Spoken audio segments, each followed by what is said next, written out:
And we are back. We're talking about this book right here, Living Without Reservations. You can also go to livingwithoutreservations.com. It's an adventure story, really, is what it is, by our guest, Barbara Elaine Singer. And let's talk, we were talking during our time here that a lot of people do have practical questions about what you did, which is to kind of say, I'm done with that lifestyle. I'm going to find a different way to live. But there are practical issues. We already touched on how to stay in touch with family, and it's easier than it's ever been before. But what about things like, what if you get sick? You know, what if something not even catastrophic happens? Because even just a little sickness can cost a lot of money. What happens then? In Italy, where I spend most of my time now, I can go to a doctor and pay, and it's very inexpensive because they have a different system there. But I do keep a health insurance policy in the United States. So I'm 48 years old.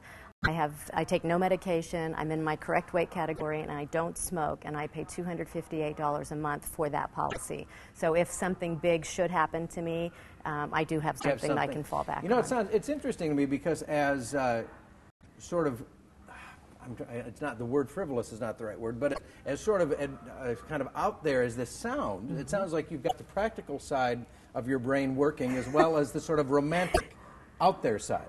Right. It can't be all adventure and fun. Right. I could blow my entire budget if I went to a 5-star dinner and stayed in a lovely hotel somewhere. So some days it doesn't go so well, and I miss the train, and I have to sit for hours and hours. But I just try to take it all in as having the time and the freedom to do what I choose daily, as opposed to a paycheck and a mortgage and the false sense of security.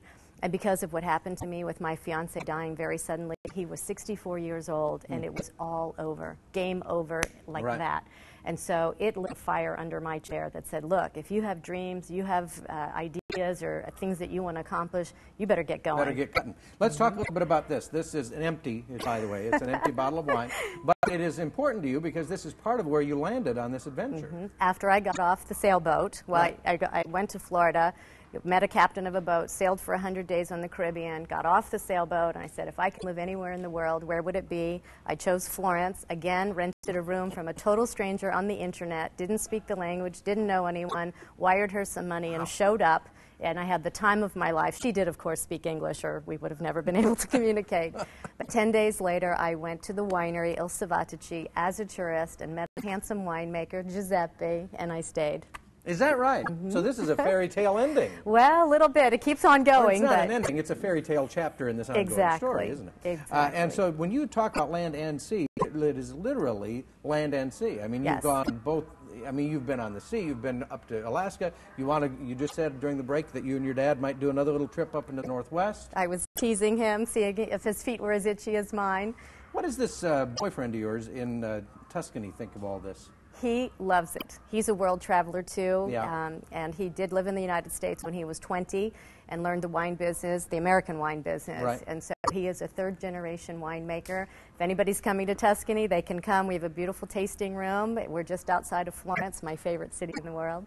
And so it's really, you never would have guessed when you were in Orlando, and it says on the back of your book you had a divorce and then the sudden death of your fiancé and your child left to go off to college. How could you have guessed was it 2006? Yes. How could you have guessed in 2006 that in 2010 you'd be kind of living part of your life on in a winery in Tuscany? I just want to give hope to everyone that no matter where you are, start where you are. This is where you are anyway. But your life can turn around in a snap. Let down the guard. Try something new. Take that leap of faith and go. The whole world is out there, and if you believe that good things are going to come to you, they will. Now, you mentioned leap of faith, which raises the question, how much of this is a spiritual journey? A lot. It's very spiritual. And I share all the guilt. I share all of my fears. I share all the aha moments. So it's more than we went here and did this and did that.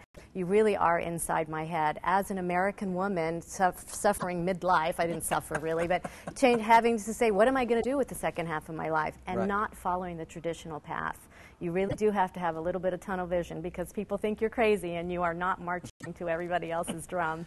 Now, so your daughter has come up with this beautiful design on the front here. Yes. So she's accepting to a degree what Mom's doing. Yes. It's getting easier. It's been now probably 6, 7, 8 years.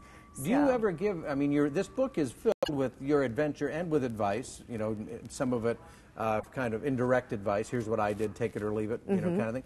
But your daughter, who obviously is at a different place in her life. Does she apply any of this to her life today? I mean, is she getting a jump start on what you waited until you were in your mid-40s to find? She is very wise. I would call her an old soul. So she was kind of born with a different brain. She's Right. very artistic, and she's young. She's 24 now, so she's starting to experience some life things, and I think it just takes time.